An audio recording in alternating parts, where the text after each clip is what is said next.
Good morning students. स्वागत है आपका वापस से मेरे इस चैनल में।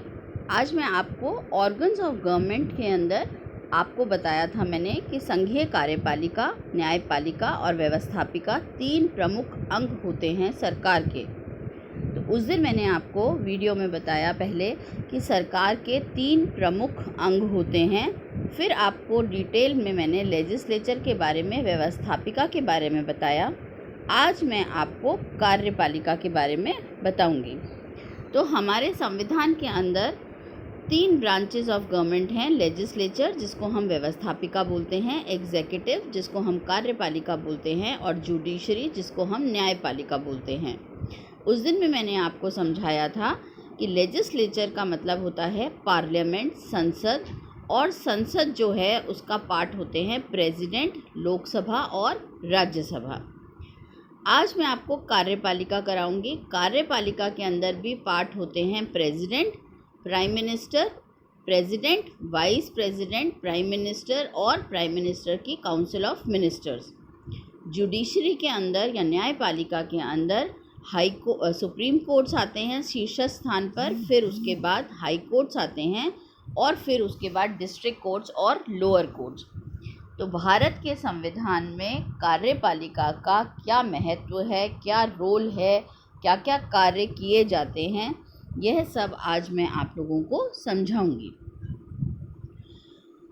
आपको बताया पहले वाले वीडियोस में भी कि सरकार के, जिसको हम गवर्नमेंट बोलते हैं, जिससे हम रोज़मर्रा की ज़िंदगी में डील करते हैं, उस सरकार के 3 प्रमुख अंग हैं। कृपया जब ये वीडियो देखें तो इससे पहले आप जो 2 वीडियोस इसी आपके टॉपिक पे जो ऑर्गन्स ऑफ गवर्नमेंट के डाल रखे हैं या सरकार के 3 प्रमुख अंगों के डाल रखे हैं, उन्हें पढ़ें ताकि आप इसे कोरिलेट करके पढ़ सकें। क्योंकि पहले वीडियो में मैंने आपको बताया है कि सरकार के 3 प्रमुख अंग होते हैं, कौन कौन से अंग का बेसिकली क्या क्या कार्य होता है और तीनों का आपस में रिलेशन, अंतर संबंध किस प्रकार का है। फिर उसके बाद मैंने आपको लेजिस्लेचर के बारे में पढ़ाया है कि व्यवस्थापिका में क्या क्या आता है, कैसे कैसे व्यवस्थापिका बनती है, लोकसभा में कौन व्यक्ति हैं, राज्यसभा में कौन व्यक्ति आते हैं। तो वह पढ़ने के बाद जब आप कार्यपालिका पढ़ेंगे तो आपको इसको समझना आसान हो जाएगा। क्लास में तो हम लोग क्या करते हैं, आपस में एक दूसरे से, मैं आप लोगों को पढ़ाती हूँ, आप बीच में सवाल पूछ लेते हैं या मैं आपसे सवाल पूछ के फीडबैक ले लेते हैं। तो यहाँ पर फीडबैक का तरीका क्या है कि आप इसको लाइक करें, सब्सक्राइब करें और कमेंट करें, और नहीं तो व्हाट्सएप ग्रुप के ऊपर आप लोग पर्सनली पूछ लें कि मैडम इस चीज़ के अंदर ये वाला पॉइंट जो है वह समझ नहीं आया, या ये वाला पॉइंट जो है आप दोबारा समझा दें। और नहीं तो आप वीडियो को 1 बार, 2 बार, 3 बार सुनेंगे तो आपको स्वतः ही समझ में आ जाएगा। तो हम शुरू करते हैं कि सरकार के 3 प्रमुख अंग हैं संविधान के अनुसार। पहला व्यवस्थापिका, जिसका बेसिक काम है कानून बनाना। दूसरा कार्यपालिका, जिसका काम है लॉज का, कानून का क्रियान्वयन करना। और तीसरा जुडिशरी, न्यायपालिका, जिसका कार्य है लॉज को व्याख्या करना, कानून की व्याख्या करना कि कानून में कौन सा कार्य संविधान के हिसाब से हुआ है या नहीं हुआ, या नीतियों का निर्माण संविधान के हिसाब से है या नहीं। कार्यकारिणी या कार्यपालिका, जिसको हम अंग्रेजी में एग्जीक्यूटिव बोलते हैं, सरकार का वह अंग होती है जो राज्य के शासन का अधिकार रखती है। यानी कि राज्य की सरकार या केंद्र की सरकार डायरेक्टली जो चलाता है उसे हम एग्जीक्यूटिव या कार्यकारिणी कहते हैं। कार्यकारिणी कानून का क्रियान्वयन करती है और उसे लागू करती है। जितने भी कानून देश में बने हैं उनको इम्प्लीमेंट करने का काम, उनका क्रियान्वयन करने का काम, उनको मूर्त रूप में लाने का काम जो है वो एग्जीक्यूटिव के द्वारा, कार्यपालिका के द्वारा होता है। अब हमारे यहाँ पर क्योंकि संसदात्मक शासन प्रणाली है, संसदात्मक शासन प्रणाली जब आपको पढ़ाया था मैंने पिछले चैप्टर में, तो आपको बताया था कि हमारे यहाँ 2 प्रमुख होते हैं। एक तो हेड ऑफ द स्टेट, जिसको हम हमारे यहाँ पर राष्ट्रपति का नाम देते हैं, और दूसरा हेड ऑफ द गवर्नमेंट यानी कि सरकार का मुखिया, जिसको हम प्रधानमंत्री बोलते हैं।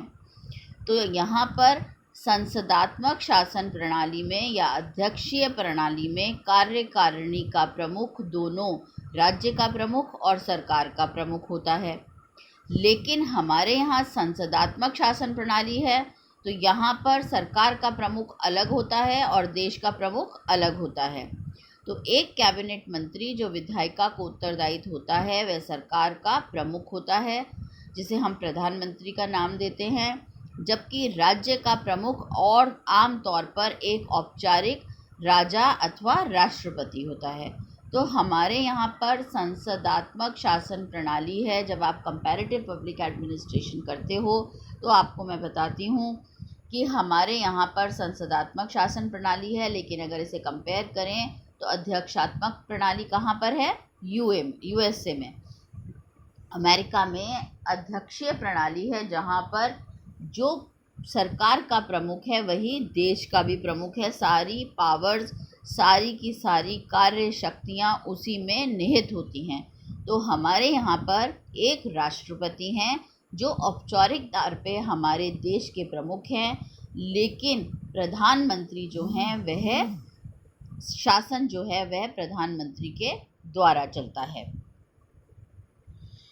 अब आगे बढ़े, इसको डिटेल में समझें कि लेजिस्लेटिव, जुडिशियल और एग्जीक्यूटिव ब्रांचेस जो हैं उनको डिटेल में अगर हम देखें तो उसके अंदर आपको दिखेगा कि लेजिस्लेचर के अंदर हमारे यहाँ पर ये अमेरिका का सिस्टम है, और हमारे यहाँ क्या है? पार्लियामेंट है। अमेरिका में इसको कांग्रेस बोलते हैं, हमारे यहाँ हाउस ऑफ पीपल है, इनके यहाँ हाउस ऑफ रिप्रेजेंटेशन है। हमारे यहाँ राज्यसभा है, इनके यहाँ उसको सीनेट बोलते हैं। एग्जीक्यूटिव के अंदर हमारे यहाँ प्रेसिडेंट है, वाइस प्रेसिडेंट है, और सरकार कौन चलाती है? प्रधानमंत्री और उनकी काउंसिल ऑफ मिनिस्टर्स। इसी तरह जुडिशरी के अंदर सुप्रीम कोर्ट है, और फिर नीचे हाई कोर्ट्स और फिर डिस्ट्रिक्ट कोर्ट्स। सरकार की 3 ब्रांचेस हैं। एग्जीक्यूटिव जिसके अंदर प्रेसिडेंट है, फिर लेजिस्लेचर है, जुडिशरी है। संविधान के भाग 5 में, संविधान का जो भाग 5 दे रखा है हमारे यहाँ द यूनियन, उसके अध्याय में कार्यपालिका आता है। इसके अंतर्गत राष्ट्रपति, उपराष्ट्रपति जिनका अनुच्छेद 52 से 73 तक है, तथा मंत्रिपरिषद जो आर्टिकल 74 से 75 तक में काउंसिल ऑफ मिनिस्टर्स का डिस्क्रिप्शन संविधान के अंदर उल्लेख दिया गया है। जब आप यहाँ पर इंडियन एडमिनिस्ट्रेशन करना शुरू करेंगे तो आप लोगों के लिए आर्टिकल्स याद करना बेहद ज़रूरी है। कम से कम ये वाले आर्टिकल्स तो ज़रूर याद रखें कि प्रेसिडेंट जो है वो आर्टिकल 52 में है, या प्रेसिडेंट की क्वालिफ़िकेशंस 53 में हैं, काउंसिल ऑफ मिनिस्टर 74, 75 इसमें आर्टिकल्स में हैं। तो हमारे यहाँ कार्यपालिका का स्ट्रक्चर क्या है, यूनियन एग्जीक्यूटिव का स्ट्रक्चर क्या है? President, vice president. भारतीय संविधान में कहा गया है कि भारत का एक राष्ट्रपति होगा। संघीय कार्यपालिका की सभी शक्तियां राष्ट्रपति में निहित होंगी, तथा वह इसका प्रयोग संविधान के अनुसार अथवा अधीनस्थ अधिकारियों के द्वारा करेगा। तो संविधान में क्या लिखा हुआ है कि राष्ट्रपति अपनी पावर्स का उपयोग, अपनी शक्तियों का उपयोग मेजॉरिटी पार्टी के लीडर, लोकसभा में आई मेजॉरिटी पार्टी के लीडर जिसको हम प्रधानमंत्री का नाम देते हैं, वह प्रधानमंत्री अपनी मंत्री परिषद के साथ करेगा। अनुच्छेद 74 में लिखा है कि राष्ट्रपति को सहायता और सलाह देने के लिए एक मंत्री परिषद होगी जिसका प्रधान प्रधानमंत्री होगा। राष्ट्रपति अपने कृत्यों का प्रयोग करने में, यानी कि राष्ट्रपति अपने कार्यों का प्रयोग करने के लिए इस प्राइम मिनिस्टर और काउंसिल ऑफ मिनिस्टर्स के अनुसार कार्य करेंगे, उनकी सलाह के द्वारा ही कार्य करेंगे। परंतु राष्ट्रपति मंत्रिपरिषद से ऐसी सलाह पर अगर मान लीजिए मंत्रिपरिषद और प्रधानमंत्री कोई ऐसी सलाह देते हैं जो राष्ट्रपति को पसंद नहीं है, तो उन्हें उस पर पुनर्विचार करने को कह सकता है, और राष्ट्रपति के ऐसे पुनर्विचार के पश्चात ही दी गई जो सलाह है, चाहे वो पुनर्विचार के पश्चात सेम सलाह दी हुई हो, राष्ट्रपति को उसके ऊपर कार्य करना, एक्शन लेना है। इस कथन में जिस शब्द का प्रयोग किया गया है उसका अर्थ जानते हैं। उसका अर्थ यह है कि राष्ट्रपति मंत्रिपरिषद की सलाह मानने को बाध्य है। राष्ट्रपति की शक्ति पर उठे विवाद के कारण संविधान का संशोधन करने से यह स्पष्ट कर दिया गया कि राष्ट्रपति मंत्रिपरिषद की सलाह मानने को बाध्य है। राष्ट्रपति मंत्रिपरिषद को किसी भी बात के लिए पुनर्विचार करने के लिए कह सकता है, लेकिन पुनर्विचार करने के बाद भी अगर वही विधेयक या वही सलाह दी जाती है तो राष्ट्रपति बाध्य है उस सलाह को मानने के लिए। बाद में एक और संशोधन के द्वारा यह निर्णय किया गया कि राष्ट्रपति मंत्रिपरिषद को अपनी सलाह पर एक बार पुनर्विचार करने के लिए कह सकता है, लेकिन अगर मंत्रिपरिषद के द्वारा पुनर्विचार के बाद भी वही सलाह दी जाएगी तो राष्ट्रपति को मानना उस सलाह को ज़रूरी होगा, कंपलसरी होगा, बाधित होगा। आगे बढ़ते हैं हम। भारत के संविधान में औपचारिक रूप से संघ की कार्यपालिका शक्तियां राष्ट्रपति को दी गई। आपको मैंने बताया कि हमारे यहाँ हेड ऑफ द स्टेट और जो वास्तविक हेड ऑफ द स्टेट हैं, यानी कि सरकार के जो है प्रमुख हैं और जो देश के प्रमुख हैं, दोनों अलग अलग हैं। तो भारत के संविधान में औपचारिक रूप से संघ की कार्यपालिका शक्तियां राष्ट्रपति को दी गई हैं, पर वास्तव में यह शक्तियां प्रधानमंत्री के नेतृत्व में बनी मंत्रिपरिषद के माध्यम से राष्ट्रपति इन शक्तियों का उपयोग करता है। राष्ट्रपति 5 वर्ष के लिए चुना जाता है। राष्ट्रीय पद के लिए सीधे जनता के द्वारा निर्वाचित नहीं होता।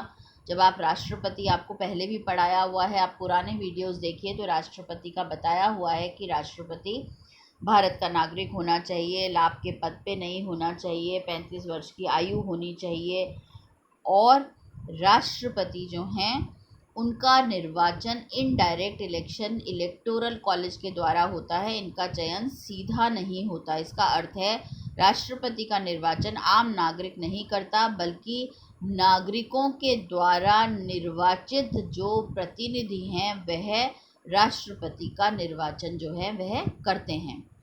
केवल संसद ही राष्ट्रपति का महाभियोग की प्रक्रिया कर सकती है और पद से हटा सकती है।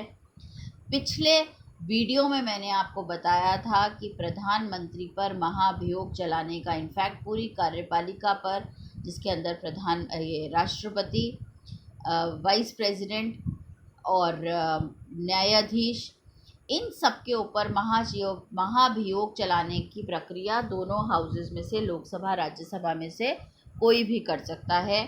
यहाँ तक कि प्रधानमंत्री और मंत्रिपरिषद को हटाने के लिए जो अविश्वास प्रस्ताव पारित किया जाता है या उसकी शुरुआत की जाती है वह लोकसभा ही कर सकती है।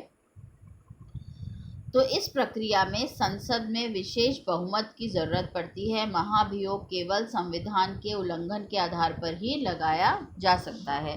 राष्ट्रपति मैं एक बार आपको वापस से पढ़ाऊंगी क्योंकि अभी ये पार्ट 1 आ गया है, तो आप लोगों को राष्ट्रपति एक बार फिर से डिटेल में बताऊंगी। तब तक आप लोग इस बात को अच्छे से समझ लें कि राष्ट्रपति संसद का भी अंग है। क्वेश्चन अगर आएगा, पार्लियामेंट हमारा संसद, हमारी विधायिका का मतलब क्या है? विधायिका का मतलब है प्रेसिडेंट, और संसद के 2 हाउसेस, लोकसभा और राज्यसभा। कार्यपालिका का क्या मतलब है? कार्यपालिका का भी पार्ट जो है वो हमारा राष्ट्रपति है। राष्ट्रपति, फिर उपराष्ट्रपति, फिर प्रधानमंत्री और मंत्रिपरिषद। तो इन चारों के बारे में हम पढ़ेंगे। सबसे पहले मैंने आपको बताया कि मैंने आपको ऑर्गन्स ऑफ सरकार के 3 अंगों के बारे में पढ़ाया कि राष्ट्रपति हमारे यहाँ 3 अंग होते हैं, कार्यपालिका, व्यवस्थापिका, न्यायपालिका। व्यवस्थापिका के बारे में हमने पढ़ा कि प्रेसिडेंट होते हैं और प्रेसिडेंट के 2 लोकसभा और राज्यसभा होते हैं। इसीलिए मैंने प्रेसिडेंट के बारे में आप लोगों को एक बार पहले से ही 8-10 वीडियो डाल के डिटेल में बता दिया था, ताकि आप समझ सकें कि प्रेसिडेंट की कहाँ कहाँ क्या क्या शक्तियाँ हैं और उनका उपयोग कैसे और किस प्रकार से हो रहा है।